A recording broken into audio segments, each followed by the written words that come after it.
नमस्कार दोस्तों, एक बार फिर से आपका मेरे YouTube चैनल में बहुत बहुत स्वागत है। और वीडियो शुरू करने से पहले चैनल को लाइक और तो सब्सक्राइब बच्चों, आज जरूर का कर जो दीजिए। हमारा टॉपिक रहेगा वो टॉपिक रहेगा क्लासिफिकेशन ऑफ वावल साउंड्स। तो जितने भी हमारे वावल साउंड्स होते हैं उनका क्लासिफिकेशन यहाँ मीनिंग है मतलब कहाँ से बोले जाते हैं, ऑर्गन कौन सा इस्तेमाल किया जाता है, कौन सा वाउल बोलने के लिए। तो आज हम इसी के ऊपर एक क्वेश्चन बनाने वाले हैं।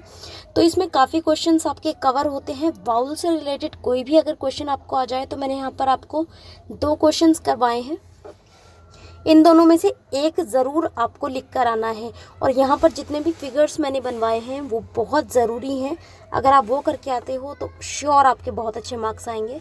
तो चलिए से फटाफट से हम अपना जो वीडियो है, यहाँ पर हमारी जो पहली हेडिंग शुरू हो जाती है। यहाँ पर स्पीच वाउल नहीं लिखना है, जैसे यहाँ पर लिखा हुआ है स्पीच वाउल, तो वो नहीं आप लोगों को देना है। आपको देना है सिर्फ क्लासिफिकेशन ऑफ वाउल साउंड्स। अगर वाउल साउंड के ऊपर आपको कोई भी क्वेश्चन आ जाता है और डायरेक्टली और इनडायरेक्टली आपको कहीं ना कहीं इंडिकेट करता है वाउल साउंड के लिए, इट मीन्स इसका क्लासिफिकेशन आ जाए, वाउल साउंड का आपको फीचर आ जाए, किसी भी तरीके से आपको अगर ये शब्द लिखे हुए मिल जाते हैं तो आपको क्या करना है, आपको इस क्वेश्चन को लिख आना है। क्योंकि ये क्वेश्चन आपका बहुत ज़्यादा बड़ा है तो आप इसको अपने अकॉर्डिंग छोटा कर सकते हो। चलिए क्वेश्चन की डिटेलिंग देख लेते हैं। डिटेल्स में हम लोगों को क्या लिखना है, सबसे पहले आपको डेफिनेशन लिखनी है। और डेफिनेशन आपकी जितनी आपको स्क्रीन पर दिखाई दे रही है वो पूरी लिख कर आनी है, इससे आपको अच्छे मार्क्स मिलेंगे। नेक्स्ट है आपको इंट्रोडक्शन लिखना है। इंट्रोडक्शन आपको जितना नज़र आ रहा है उसमें से कम जैसे मैं आपको कहती हूँ 5 या 6 लाइन्स आपकी ऐसी होनी चाहिए जो कि आपकी इंट्रोडक्शन में आ जाएं, जिससे लगे कि आपने कोई हेडिंग लिखी हुई है। तो आप इसमें देख सकते हो 5 से 6 लाइन जो भी आपको अच्छी लगे वो आप लिख सकते हो। अच्छी नहीं, इजी लगे वो आप लिख सकते हो। लेकिन एक चीज़ का ध्यान रखिए, जहाँ पर फुल स्टॉप खत्म होता है और जब आप दूसरी लाइन को ऐड करते हो कहीं ना कहीं वो उससे रिलेट करती हुई हो, तब जाके आप अपना जो छोड़ेंगे, जो भी लाइंस को छोड़ेंगे वो सही लगेगा कि एक पर्टिकुलर जो मीनिंगफुल आपका इंट्रोडक्शन बन जाएगा। तो आपको इंट्रोडक्शन कुछ ऐसे शुरुआत करनी है। इंट्रोडक्शन 3 स्लाइड्स पर है। यहाँ पर देखिए, यहाँ पर मैंने 2 फोटोज़ सेम ली हैं, जिससे कि यहाँ पर अगर थोड़ा ब्लर आपको दिखाई दे रहा है तो यहाँ पर आप पॉज करके देख सकते हैं, थोड़ा सा क्लियर अगर आप लोगों को हो जाए। कुछ यहाँ पर मैंने डबल लिए हुए हैं जो स्लाइड्स हैं, जैसे इंट्रोडक्शन का स्लाइड है 2 स्लाइड्स पर लिया हुआ है, उसके नीचे से ये लिखा हुआ आ जाता है। वहाँ पर से आप इस क्वेश्चन को भी, जो ये क्वेश्चन कह रही हूँ, ये यहाँ से यहाँ तक ले सकते हो और उसमें से थोड़ा सा छोड़ सकते हो, इट मीन छोटा कर सकते हो। तो ये आपके ऊपर है। दोनों स्लाइड सेम जा रही हैं। अगर आपको लगता है कि आपको उसमें से नहीं दिखाई दे रहा तो आप यहाँ से देख सकते हैं। यहाँ पर आ जाइए, फिर ये इंपॉर्टेंट हेडिंग हो जाती है हमारी वाउल्स साउंड। यहाँ पर कोमा आएगा, वाउल साउंड यहाँ पर लिखा हुआ है तो आपको ये हेडिंग दिखाई दे रही होगी प्योर वाउल्स। इसको थोड़ा सा बोल्ड लिख कर आएंगे, ऐसा नहीं लिख कर आएंगे जैसा इन्होंने बहुत छोटा सा लिखा हुआ है यहाँ पर स्क्रीन पर, जैसा आप देख रहे हैं।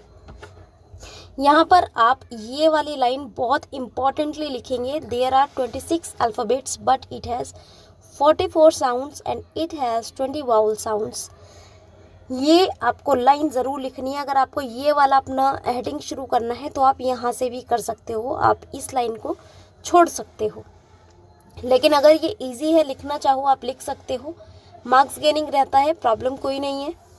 यहाँ पर से आपके प्योर वाउल दिखाई दे जाते हैं। हमारे प्योर वाउल्स कितने होते हैं, जो कि ये क्लास में लेक्चर लिया हुआ है, तो यहाँ पर आप देख सकते हैं कि हमारे सारे प्योर वाउल्स आ गए।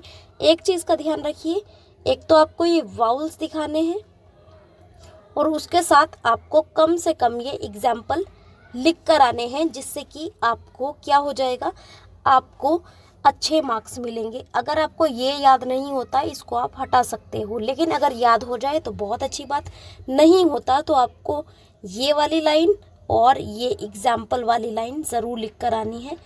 मार्क्स गेनिंग होगा, इसकी गारंटी है आपके लिए बिल्कुल। नेक्स्ट देखते हैं। यहाँ पर डिफ्थोंग होते हैं, इन्हें मिक्स्ड बाउल भी कहा जाता है। इनको अगर आपसे नोट लिखने के लिए आ जाए कि आप मिक्स्ड वाउल साउंड्स पर एक नोट लिखिए, तो आपको इनको लिख कर आना है। वही चीज़ ये लाइन और एग्जाम्पल्स आपके लिए ज़रूरी हैं, आपके लिए बहुत इम्पॉर्टेंट होगा। लेकिन अगर ये नहीं याद हो रहा है तो इसको आप छोड़ भी सकते हो, इसमें कोई दिक्कत वाली बात नहीं है। लेकिन अगर आपको नोट लिखने के लिए आ जाए सिर्फ वाउल्स पे, तो आपको ये पूरा लिखना है। अगर सिर्फ प्योर वाउल्स पे आता है तो इतना लिखना है, अगर मिक्स्ड वाउल्स पर आता है तो आपको सिर्फ इतना लिख कर आना है। क्वेश्चन को ध्यान से पढ़ना है।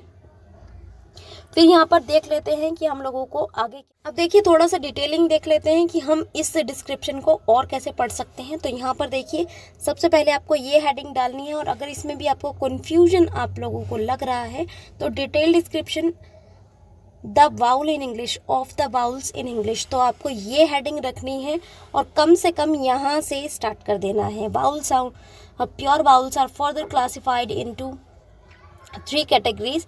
तो यहाँ पर टंग का जो फिगर है इसके आगे मैं आपको देने वाली हूँ, कम से कम आप यहाँ से ये लाइन शुरू कर दें। और अगर आपको ये याद नहीं हो रहा है तो आप इसको छोड़ भी सकते हैं, लेकिन याद हो जाए तो बहुत अच्छा। लेकिन आपको बहुत ज़्यादा पेजेस का याद नहीं करना है, मिनिमम और मैक्सिमम, मिनिमम आपको 4 पेजेस और मैक्सिमम 5 पेजेस, इससे ऊपर आपको नहीं जाना है।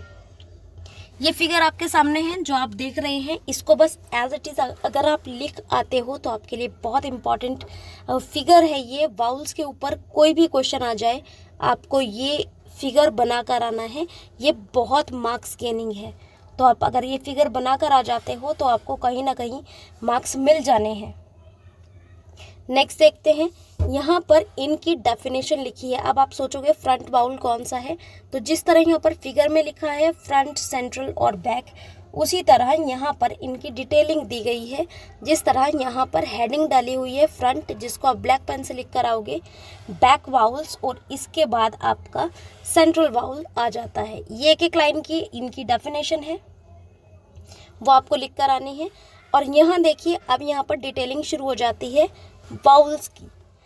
अगर आपको ये याद नहीं हो रहे तो एक चीज़ का ध्यान रखिए, सिर्फ आपको ये याद करना है और आपको इसके एग्जाम्पल याद करने हैं। ये सिर्फ इतना कि आप इसके एग्जाम्पल्स लिखाओ।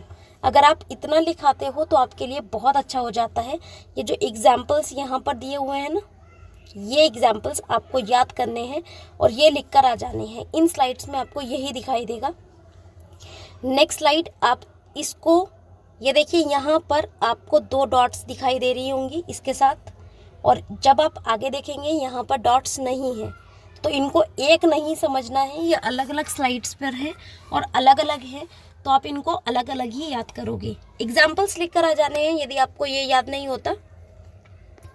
इसके बाद सिर्फ सीधा एग्जाम्पल लिख दो। इसके अलावा आपको अगर ये डिटेल देनी है तो बहुत अच्छा है, नहीं देनी है तो आपको बहुत जल्दी भागना है तो ये भी आपके लिए काम कर जाएगा। नेक्स्ट देखिए ये, और अब मैं बिल्कुल स्लाइड्स में करती जा रही हूँ। नेक्स्ट आ जाता है आपको एग्जाम्पल्स आपको देने हैं। उसके बाद ये मैंने पूरा 1 बाय 1 लिया है जिससे कि आपको कोई प्रॉब्लम फेस ना करनी पड़े और आपको ये ईजिली याद हो जाए कि आपको सिर्फ यहाँ पर इसको याद करना है और एग्जाम्पल को याद करना है। अगर आप वो पीछे जो आपको चार्ट था वो आप याद कर लेंगे तो ये करने में बहुत आसानी होगी। ये और ये दोनों एक हैं, क्लियरिटी की वजह से 2 स्लाइड्स पर लिया है मैंने। फिर सेंट्रल बाउल आ जाते हैं आपके। सेंट्रल बाउल वो जो होते हैं जो हमारी जीभ के बीच में से बोले जाते हैं, मतलब बीच का हिस्सा ज़्यादा इस्तेमाल किया जाता है, जो कि क्लास में ये चीज़ें समझाई गई हैं। तो यहाँ पर समझाने के लिए मेरे पास बहुत ज़्यादा कुछ चीज़ें नहीं रहती, आपको ये लिख कर आना है। सेंट्रल बाउल्स हेडिंग ज़रूर डालनी है, ये बहुत इंपॉर्टेंट हो जाती है। देन आपका नेक्स्ट आ जाता है, अगर यहाँ थोड़ा सा पॉज रखूँगी जिससे कि आपको थोड़ा सा क्लियर हो जाए उतारने में, वरना आप वीडियो को यहाँ पर पॉज करके भी उतार सकते हो। नेक्स्ट आपका आ जाता है, बस इनके एग्जाम्पल्स आपको याद करने हैं। और ये आ जाते हैं आपके बैक वाउल्स। ये हेडिंग इम्पॉर्टेंट है, इसको ज़रूर डालनी है, इसको आप कंपलसरी डाल कर आएंगे और फिर आपके बैक वाउल्स बिल्कुल चलने शुरू हो जाते हैं। इनमें आपको मार्क्स ना मिले ये बिल्कुल इम्पॉसिबल चीज़ है, यहाँ पर आपको मार्क्स मिलेंगे। ये आपका यहाँ पर डिफ्थोंग शुरू हो जाते हैं और डिफ्थोंग की हेडिंग ज़रूर डालकर आनी है। इसमें आप सिर्फ एक लाइन भी ऐड कर सकते हैं, ज़रूरी नहीं कि आप 3-4 लाइन का डिस्क्रिप्शन दें, सिर्फ एक लाइन को भी अगर आप ऐड कर देंगे तो वो भी आपके लिए बहुत हो जाएगा। यहाँ पर से डिफ्थोंग शुरू हो जाएंगे और वही चीज़ मैं आपको फिर से बताऊंगी कि ये डिफ्थोंग्स के आपको एग्जाम्पल्स दे देने हैं। एग्जाम्पल अगर आप दे देंगे तो आपके लिए बहुत अच्छा रहेगा। अगर आप इस डिटेलिंग को याद नहीं कर पा रहे हो तो, कर लेते हो तो बहुत अच्छी बात है, नहीं करते हो तो इसके लिए अभी आपके पास बहुत टाइम है, तो आप याद कर सकते हैं। यहाँ पर आइए, आपके और डिफ्थोंग्स आ जाते हैं। नेक्स्ट, और यहाँ पर भी एग्जाम्पल्स लिखे हुए हैं। आपको ऐसे ही इन शब्दों को बनाना है, इनको बिल्कुल अलग अलग नहीं बनाना है जैसे आपको लिखे हुए दिखाई दे रहे हैं। और ये आपका आ जाता है कंक्लूजन। कंक्लूजन ये ऐसा कंक्लूजन है कि ये आपका वाउल साउंड से रिलेटेड कोई जो पहले क्वेश्चन कराया था उस पर भी आ सकता है, जो मैंने फोनेटिक ट्रांसक्रिप्शन का कराया था उसके लिए भी ये जो कंक्लूजन है वो आपको वर्क कर सकता है। यहाँ पर ये जो अब आपको टेस्ट देना है, यहाँ तक तो हुआ आपका क्वेश्चन। अब जो आपको टेस्ट देना है आपके कमेंट बॉक्स में, वो ये आ रहा है आपका गेस पेपर। और इसको ज़रूर करके जाना, क्योंकि गेस पेपर से कहीं ना कहीं एग्जामिनर जो होते हैं क्वेश्चन पेपर सेट कर देते हैं। तो इस चीज़ को बिल्कुल छोड़ के नहीं जाना है। इस गेस पेपर को पूरा का पूरा सॉल्यूशन देना है। सिर्फ आप इसके आंसर लिखेंगे, क्वेश्चंस कोई नहीं लिखेगा। तो आपको इसी तरह से देना है जैसे क्वेश्चन 1 और इसके आंसर्स देते जाना है, ठीक है। तो सबसे पहले क्वेश्चन 1 और 2 स्लाइड पर है। तो फर्स्ट स्लाइड ये हुई हमारी, तो इसको हम टेस्ट शीट 1 मान लेते हैं। आपको ऐसे ही आंसर लिखना है, टेस्ट शीट 1, और फिर आपको अपने आंसर्स देते जाने हैं। ये बहुत इंपॉर्टेंट है। इसको अगर आप कर लेते हैं तो कहीं ना कहीं आपको कुछ क्वेश्चन जो ऐसे हैं कि आपको एग्जाम में आने वाले हैं, वो आपको एक गैस आ जाता है। टेस्ट शीट नंबर 2 जो आपको देनी है, ये 1 हुआ हमारा, और ये हमारा टेस्ट शीट नंबर 2 आ गया। आपको वैसे ही आंसर देने हैं। Test sheet number 2 question number 3 articles का है, तो आर्टिकल्स लिखेंगे आप, और फिर क्वेश्चन नंबर 4 का आंसर देंगे। और यहाँ पर सेक्शन बी शुरू हो रहा है, तो सेक्शन बी का भी आंसर देंगे।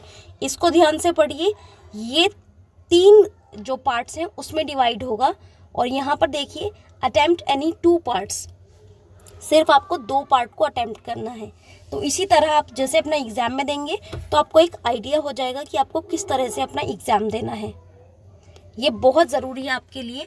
और ये यहाँ पर आपका आ जाता है इस क्वेश्चन से आगे। ये टेस्ट शीट नंबर जो आपकी चल रही है, आई थिंक ये 2 थी, और यहाँ पर हमारी टेस्ट शीट नंबर 3 शुरू हो जाती है। ये भी आपको ऐसे ही देनी है कि कौन सा क्वेश्चन आप कर रहे हैं। देखिए 5 मार्क्स के हैं ये, इसमें से कोई 2 आपको अटैम्प्ट करने हैं और आपको इसका टेस्ट ज़रूर देना है। और ये लॉन्ग क्वेश्चन जो बहुत इंपॉर्टेंट है आप लोगों के लिए, यहाँ पर देखिए, define phonetics and give the list of phonetic symbol. इसमें आप सिर्फ मुझे ऐसा कीजिए, क्योंकि टेस्ट देना इतने लंबे क्वेश्चंस का बहुत इजी नहीं होता, तो आप सिर्फ मुझे इनकी हेडिंग बता दीजिए। और इसमें से आपको कोई 3 नहीं, इसमें से 5 के 5 क्वेश्चन आप लोगों को मुझे बताने हैं। लेकिन क्वेश्चन पेपर में ये लाइन ज़रूर पढ़िएगा, अटेम्प्ट एनी 3 क्वेश्चन। सिर्फ आपको 3 क्वेश्चन अटेम्प्ट करने हैं। ये क्वेश्चन पेपर जो आपको आएगा, इसमें काफ़ी टाइम आपको मिल जाएगा, क्योंकि ग्रामर का पोर्शन है, बहुत जल्दी कवर हो जाने वाला है। तो इसके अंदर हमें काफ़ी टाइम मिल जाएगा लॉन्ग क्वेश्चन करने के। तो आप 5 पेजेस के करके आइएगा और अपने पूरे मार्क्स बनाइएगा। तो ये आपको यहाँ जो आपको कमेंट बॉक्स में टेस्ट देना है वो कंप्लीट क्वेश्चंस का देना है। लेकिन आपको जो टेस्ट पेपर में एग्ज़ाम में करके आना है वो एनी 3 क्वेश्चंस करके आने हैं। इसको ध्यान से पढ़िए। कुछ ना समझ में आए तो मुझे आप कमेंट बॉक्स में पूछ सकते हैं। तो आज के वीडियो में इतना ही। अगर आपको ये वीडियो थोड़ा सा भी हेल्पफुल लगा हो तो इस चैनल को सब्सक्राइब ज़रूर कर दीजिएगा। तो आज के लिए इतना ही, फिर मिलते हैं नेक्स्ट वीडियो में।